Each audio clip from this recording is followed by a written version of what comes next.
Hi all, trade max അക്കാദമിയുടെ പുതിയൊരു വീഡിയോയിലേക്ക് ഏവർക്കും സ്വാഗതം. എൻ്റെ പേര് ഷെബി, ഞാൻ ക്രിപ്റ്റോയുടെ മെൻറ്ററാണ്. ട്രേഡിംഗ് പഠിക്കാൻ തുടങ്ങുന്ന സമയത്ത് പലർക്കും പല സംശയങ്ങൾ ഉണ്ടാകാറുണ്ട്. ആദ്യമായി ചാർട്ട് കാണുമ്പോൾ numbers, lines, red candle, green candle എന്നിങ്ങനെ മാർക്കറ്റിൽ പ്രൈസ് എങ്ങനെ മൂവ് ചെയ്യുന്നു എന്ന് മനസ്സിലാക്കുന്ന ഒരു വിഷ്വൽ ടൂൾ മാത്രമാണ് ട്രേഡിംഗ് ചാർട്ട്. നമുക്ക് എന്തായാലും ഇന്ന് വളരെ സിമ്പിളായി ചാർട്ട് എന്താണെന്ന് മനസ്സിലാക്കാം. ക്യാൻഡിൽസ് എന്താണെന്ന് മനസ്സിലാക്കുന്നതിന് മുമ്പ് നമ്മൾ ചാർട്ട് എന്താണെന്ന് മനസ്സിലാക്കണം. ഈ ചാർട്ട് ഐഡന്റിഫൈ ചെയ്യാനായിട്ട് നമ്മൾ ഉപയോഗിക്കുന്ന ടൂൾസ് ആണ് ട്രേഡിംഗ് വ്യൂ. നിങ്ങളോട് നോക്കിയാൽ കാണാൻ സാധിക്കും, ഇതാണ് നമ്മുടെ ട്രേഡിംഗ് വ്യൂ എന്ന് പറയുന്നത്. നമ്മൾ ഈ ട്രേഡിംഗ് വ്യൂവിനെ അടിസ്ഥാനമാക്കിയിട്ടാണ് നമ്മൾ ട്രേഡിംഗ് പ്ലാനുകൾ തയ്യാറാക്കുന്നത്, ചാർട്ടിനെ പറ്റി മനസ്സിലാക്കുന്നതൊക്കെ അങ്ങനെയാണ്. നിങ്ങളോട് നോക്കിയാൽ കാണാൻ സാധിക്കും, നമുക്കിവിടെ ഒരുപാട് ക്യാൻഡിൽസ് ഉണ്ട്. ഈ ഓരോ ക്യാൻഡിൽസിനും ഓരോ കഥ പറയാനുണ്ട്. അപ്പോൾ നമ്മൾ ആദ്യം മനസ്സിലാക്കേണ്ടത് ഈ ക്യാൻഡിൽസ് എന്താണ് നമ്മളോട് പറഞ്ഞു തരാൻ ഉദ്ദേശിക്കുന്നത് എന്നാണ്. ഇപ്പോൾ നിങ്ങളിവിടെ നോക്കുന്ന ഈ കാണുന്ന ഒരു ക്യാൻഡിൽ എന്ന് പറയുന്നത് വീക്ക്ലി ടൈം ഫ്രെയിമിൻ്റെ ക്യാൻഡിലാണ്. വീക്ക്ലി ടൈം ഫ്രെയിമിൻ്റെ ക്യാൻഡിൽ എന്ന് പറയുന്നത് 7 ദിവസത്തെ ക്യാൻഡിൽ കൂടുന്നതാണ് ഒരു ക്യാൻഡിൽ.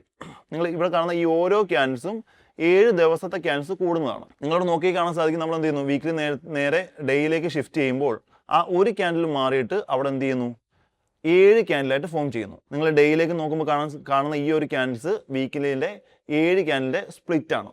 അതുപോലെ തന്നെ നമുക്ക് ഇനിയും 4 അവറിലേക്ക് സ്വിച്ച് ചെയ്യാൻ പറ്റും, 1 അവറിലേക്ക് സ്വിച്ച് ചെയ്യാൻ പറ്റും, 50 മിനിറ്റിലേക്ക് സ്വിച്ച് ചെയ്യാൻ പറ്റും. നമ്മൾ ക്രിപ്റ്റോയിൽ ട്രേഡ് ചെയ്യുമ്പോൾ നമുക്ക് വേണ്ട മേജർ ടൈം ഫ്രെയിമുകളാണ് വീക്കിലി, ഡേ, 4 അവർ, 1 അവർ, 50 മിനിറ്റ് എന്നുള്ളത്. നമുക്ക് എന്തായാലും ഒരു സിംഗിൾ ക്യാൻഡിൽ എടുത്ത് നോക്കാം. ഒരു സിംഗിൾ ക്യാൻഡിൽ നമ്മൾ എടുക്കുമ്പോൾ ആ ക്യാൻഡിൽസിന് എന്താണ് പറയാനുള്ളത് നമുക്ക് ആദ്യം മനസ്സിലാക്കാം. നിങ്ങളിവിടെ നോക്കിയാൽ കാണാൻ സാധിക്കും, നമുക്ക് 2 ക്യാൻഡിൽ അല്ലെങ്കിൽ 2 ടൈപ്പ് ഓഫ് ക്യാൻഡിലാണുള്ളത്. ഒന്ന് ബുള്ളിഷ് ക്യാൻഡിലും ഒന്ന് ബെയറിഷ് ക്യാൻഡിലും. ബുള്ളിഷ് ക്യാൻഡിൽ എന്ന് പറയുന്നത് മാർക്കറ്റ് ഒരു അപ്പ് മൂവ്മെന്റ് തരുമ്പോൾ കാണിക്കുന്ന ക്യാൻഡിൽസ് ആണ് ബുള്ളിഷ് ക്യാൻഡിൽ. എന്നാൽ മാർക്കറ്റ് ഡൗൺ സൈഡിലേക്ക് മൂവ് ചെയ്യുമ്പോൾ കാണിക്കുന്ന അല്ലെങ്കിൽ ഫോം ചെയ്യുന്ന ക്യാൻഡിലാണ് ബെയറിഷ് ക്യാൻഡിൽ എന്നുള്ളത്. നിങ്ങൾ നോക്കിയാൽ കാണാൻ സാധിക്കും, ഇവിടെ ഒരു ബെയറിഷ് ക്യാൻഡിൽ നമ്മൾ എടുത്തു കഴിഞ്ഞാൽ മാർക്കറ്റ് ഓപ്പൺ ചെയ്ത പ്രൈസ് നിങ്ങൾ നോക്കിയാൽ കാണാൻ സാധിക്കും, മാർക്കറ്റ് ഓപ്പൺ ആയത് ഈ ഒരു റേഞ്ചിലാണ്. അതിനുശേഷം മാർക്കറ്റ് എപ്പോഴോ എന്ത് ചെയ്തു, ഈ ഒരു റേഞ്ച് വരെ മാർക്കറ്റ് പോയി. അതിനുശേഷം മാർക്കറ്റ് നേരെ എന്ത് ചെയ്തു, താഴത്തേക്ക് വന്നു. ഈ കാണുന്ന ലോ വരെ മാർക്കറ്റ് വന്നതിന് ശേഷം ഈ റേഞ്ചിൽ മാർക്കറ്റ് ക്ലോസ് ആയി. അപ്പം ഈ കാണുന്ന ഈ ഒരു റെഡ് പോർഷനെ നമ്മൾ ബോഡി എന്നാണ് പറയുന്നത്. മുകളിൽ കാണുന്ന ഈ ഒരു പോർഷനെ നമ്മൾ വിക്ക് എന്നും പറയും. ഈ മുകളിൽ കാണുന്ന ഈ ഒരു പോർഷൻ നമ്മൾ അപ്പർ ഷാഡോ അല്ലെങ്കിൽ വിക്ക് എന്ന് പറയും, അപ്പർ വിക്ക് എന്ന് പറയും.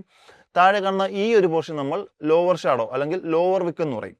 അപ്പം ഈ ഒരു ഏരിയയിൽ മാർക്കറ്റ് സംഭവിച്ചത്, മാർക്കറ്റ് ഇവിടെ ഓപ്പൺ ആയി, ഈ റേഞ്ചിൽ ക്ലോസ് ആയി. ഈ ടൈം ഫ്രെയിമിൽ ഇടയ്ക്ക് എപ്പോഴോ മാർക്കറ്റ് എന്ത് ചെയ്തു, ഇവിടം വരെ മൂവ് ചെയ്തു, താഴത്തേക്ക് ഇവിടം വരെയും മൂവ് ചെയ്തു. ഇതാണ് നമ്മളൊരു ക്യാൻഡിൽസ് കാണുമ്പോൾ നമ്മൾ ആദ്യം മനസ്സിലാക്കേണ്ടത്. ഇത്രയും ബേസിക് ആയിട്ടുള്ള ഈ ഒരു സാധനം നമ്മൾ എന്ത് ചെയ്യണം, ആദ്യം മനസ്സിലാക്കണം. ഗ്രീൻ ക്യാൻഡിൽ എടുത്ത് നോക്കിയോ, ഇത് നേരെ ഓപ്പോസിറ്റ് ആയിരിക്കും. ഓപ്പൺ ചെയ്ത പ്രൈസും ക്ലോസ് ചെയ്ത പ്രൈസും നേരെ ഓപ്പോസിറ്റ് ആയിരിക്കും. നോക്കിയേ, ഈ ഒരു റേഞ്ചിലായിരിക്കും മാർക്കറ്റ് ഓപ്പൺ ആകുന്നത്. താഴെ മാർക്കറ്റ് എന്ത് ചെയ്യുന്നു, ഈ ഒരു റേഞ്ചിൽ ഓപ്പൺ ആകുന്നു. ക്ലോസ് ചെയ്യുന്നത് മുകളിൽ ഈ ഒരു റേഞ്ചിൽ മാർക്കറ്റ് ക്ലോസ് ചെയ്യുന്നു. ഇതിനിടയ്ക്ക് എപ്പോഴോ ടൈമിൽ മാർക്കറ്റ് എന്ത് ചെയ്യുന്നു, ഈ ലോ വരെ വരുന്നു, മുകളിൽ ഈ ഒരു ഹൈ വരെയും മാർക്കറ്റ് വരുന്നു. നമ്മളൊരു ക്യാൻഡിൽസ് എടുക്കുമ്പോൾ നമുക്ക് ആദ്യം ഈ ഒരു 4 കാര്യമാണ് മനസ്സിലാക്കേണ്ടത്. മാർക്കറ്റ് എവിടെ ഓപ്പൺ ചെയ്തു, എവിടെ ക്ലോസ് ചെയ്തു, മാർക്കറ്റ് താഴെ അല്ലെങ്കിൽ താഴ്ഭാഗത്തേക്ക് എവിടം വരെ പോയി, മുകളിലേക്ക് എവിടം വരെ പോയി.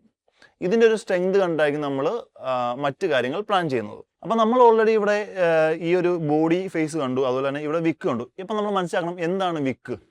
വിക്ക് എന്ന് പറയുന്നത്, നമ്മളിപ്പോൾ ഈ ഒരു ക്യാൻഡിൽ എടുത്താൽ വിക്ക് എന്ന് പറയുന്നത് മാർക്കറ്റ് എപ്പോഴോ എന്ത് ചെയ്തു, ഈ ഒരു റേഞ്ച് വരെ പോയി. ഇവിടെ കൂടുതൽ സെല്ലിംഗ് പ്രഷർ ഉണ്ടായതുകൊണ്ട് തന്നെ മാർക്കറ്റ് എന്ത് ചെയ്തു, സെല്ലേഴ്സ് മാർക്കറ്റിനെ താഴത്തേക്ക് കൊണ്ടുവന്നു. അപ്പം ഈ ഒരു ക്യാൻഡിൽ എടുത്ത് നിങ്ങൾ നോക്കിയോ, മാർക്കറ്റ് താഴെ നിന്ന് എന്ത് ചെയ്തു, ബൈയിങ് പ്രഷറോടെ മാർക്കറ്റ് മുകളിലേക്ക് വന്നു. ഇവിടെ സെല്ലേഴ്സ് ആക്റ്റീവ് ആയതിനു ശേഷം മാർക്കറ്റിനെ എന്ത് ചെയ്തു, കുറച്ച് താഴത്തേക്ക് കൊണ്ടുവന്നു. എന്ന് പറഞ്ഞാൽ ഈ ഒരു ഭാഗത്ത് ഉറപ്പായി എന്തുണ്ട്, സെല്ലിംഗ് പ്രഷർ ഉണ്ടായതുകൊണ്ട് തന്നെ മാർക്കറ്റ് താഴത്തേക്ക് വന്നു. അതുകൊണ്ടാണ് ഈ ഒരു റേഞ്ചിൽ ഈ വിക്ക് ഫോം ചെയ്തിരിക്കുന്നത്. നമുക്ക് എന്തായാലും നേരെ ലൈവ് മാർക്കറ്റിലേക്ക് പോയതിനു ശേഷം അവിടെ ഒരു ലൈവ് ക്യാൻഡിൽ എങ്ങനെയാണ് ഫോം ചെയ്യുന്നത്, അല്ലെങ്കിൽ ആ ലൈവ് ക്യാൻഡിലിൽ എന്താണ് സംഭവിക്കുന്നത് ജസ്റ്റ് ഒന്ന് നോക്കാം. നിങ്ങൾ ഇവിടെ നോക്കിയാൽ കാണാൻ സാധിക്കും, ഇവിടെ ഒരുപാട് ക്യാൻഡിൽസ് ഉണ്ട്. ഈ ഓരോ ക്യാൻഡിൽസിനും ഓരോ ഷേപ്പിലാണ് ഈ ഓരോ ക്യാൻഡിൽസും ഫോം ചെയ്തിരിക്കുന്നത്. നമ്മൾ ഈ ഒരു ക്യാൻഡിൽസ് എടുത്താൽ നമുക്ക് എന്താണ് മനസ്സിലാക്കുന്നത്, ഈ മാർക്കറ്റ് ഇവിടെ എന്ത് ചെയ്തു, ഈ മുൾഭാഗത്ത് ഓപ്പൺ ചെയ്തു, അതിന് ജസ്റ്റ് താഴെ തന്നെ എന്ത് ചെയ്തു, ക്ലോസ് ചെയ്തു. ജസ്റ്റ് ഒന്ന് സൂം ചെയ്ത് കാണിച്ചു തരാം. ഈ ഒരു ക്യാൻഡിൽ, നമ്മുടെ ഈ ഒരു റെഡ് ക്യാൻഡിൽ നോക്കിയാൽ നിങ്ങൾക്ക് മനസ്സിലാകുന്നത്, ഈ ക്യാൻഡിൽ ഇവിടെ ഈ ഒരു സോണിൽ, ഈ ഒരു ബോഡി പാർട്ടിൽ ഓപ്പൺ ചെയ്തു.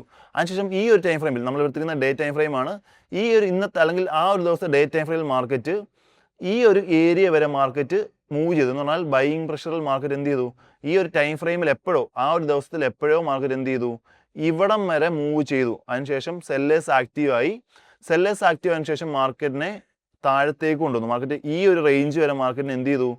സെല്ലേഴ്സ് കൊണ്ടുവന്നു. ഇവിടെ നിന്ന് വീണ്ടും ബയേഴ്സ് അല്ലെങ്കിൽ ബൈയിങ് പ്രഷറോടെ മാർക്കറ്റ് എന്ത് ചെയ്തു? ഈ റേഞ്ചിൽ വന്ന് ക്ലോസ് ചെയ്തു. ഇതാണ് ഈ ഒരു ക്യാൻഡിൽ നോക്കിയാൽ നമുക്ക് മനസ്സിലാക്കേണ്ടത്. നമുക്ക് മറ്റൊരു ക്യാൻഡിൽ എടുക്കാം. ഈ ഒരു ക്യാൻഡിൽ എടുത്താൽ, ഈ ദിവസത്തെ ഇന്നലത്തെ ഈ ഒരു ക്യാൻഡിൽ എടുത്താൽ നമുക്ക് കാണാൻ സാധിക്കും മാർക്കറ്റ് ഈ ലോയിൽ ഓപ്പൺ ചെയ്തു. അതിനുശേഷം എപ്പോഴോ ടൈം ഫ്രെയിം അല്ലെങ്കിൽ എപ്പോഴോ ഈ ഒരു ഡേയിൽ മാർക്കറ്റ് ഈ ലോ വരെ വന്നതിന് ശേഷം ഇവിടുന്ന് ബൈയിങ് പ്രഷർ ആക്റ്റീവ് ആയതിനു ശേഷം മാർക്കറ്റ് അന്നത്തെ ദിവസം ഈ ഒരു റേഞ്ച് എന്ന് പറഞ്ഞാൽ 62,129 വരെ മാർക്കറ്റ് മുകളിലേക്ക് മൂവ് ചെയ്തതിന് ശേഷം 61,500 മാർക്കറ്റ് എന്ത് ചെയ്തു? ക്ലോസ് ചെയ്തു. ഇതാണ് നമുക്ക് ഏറ്റവും ബേസിക് ആയിട്ട് ഒരു ക്യാൻഡിൽ ഫോം ചെയ്താൽ നമ്മൾ ഏറ്റവും ബേസിക് ആയിട്ട് മനസ്സിലാക്കേണ്ടത് ഇതാണ്. നമ്മൾ ഈ ക്യാൻഡിൽസിനെ എടുത്തു കഴിഞ്ഞാൽ അല്ലെങ്കിൽ നമ്മൾ ഈ ഒരു ക്യാൻഡിൽസ് നോക്കിയാൽ നമുക്ക് ഒരുപാട് ക്യാൻഡിൽസ് ഉണ്ട്. ഓൾറെഡി നമ്മൾ പല പേരിൽ പല ടൈപ്പിൽ നമുക്ക് ഒരുപാട് ക്യാൻഡിൽസ് ഉണ്ട്. Marubozu candle, indecision candle, hammer candle, ഇങ്ങനെ നമുക്ക് പല പേരുകളിൽ ഒരുപാട് ക്യാൻഡിൽസ് മാർക്കറ്റിൽ ഫോം ചെയ്യുന്നുണ്ട്. ഇത് ഓരോന്നും ഓരോ ടൈപ്പാണ്. മാർക്കറ്റിനെ ഓരോന്നും ഓരോ രീതിയിലാണ് മൂവ് ചെയ്യിക്കുന്നത്.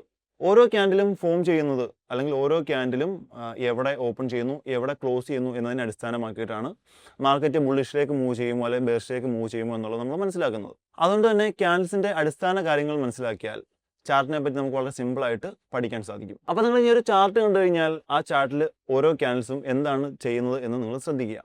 ക്യാൻഡിൽസ് എവിടെ ഓപ്പൺ ചെയ്യുന്നു, എവിടെ ക്ലോസ് ചെയ്യുന്നു, അതെന്താണ് പറയുന്നത് എന്നുള്ളത് നമ്മൾ മനസ്സിലാക്കിയെടുക്കാം. അങ്ങനെ മനസ്സിലാക്കിയെടുത്താൽ നമുക്ക് ആ ചാർട്ടിനെ വളരെ സിമ്പിളായിട്ട് അതിൻ്റെ മൂവ്മെൻറ്റ് നിങ്ങൾക്ക് മനസ്സിലാക്കാൻ സാധിക്കും. നിങ്ങൾക്ക് ഈ വീഡിയോ ഇഷ്ടപ്പെട്ടെങ്കിൽ ലൈക്ക് ചെയ്യുക, സബ്സ്ക്രൈബ് ചെയ്യുക, ട്രേഡിംഗ് പഠിക്കുന്ന നിങ്ങളുടെ സുഹൃത്തിന് ഈ വീഡിയോ അയച്ചു കൊടുക്കുക. Thanks to all.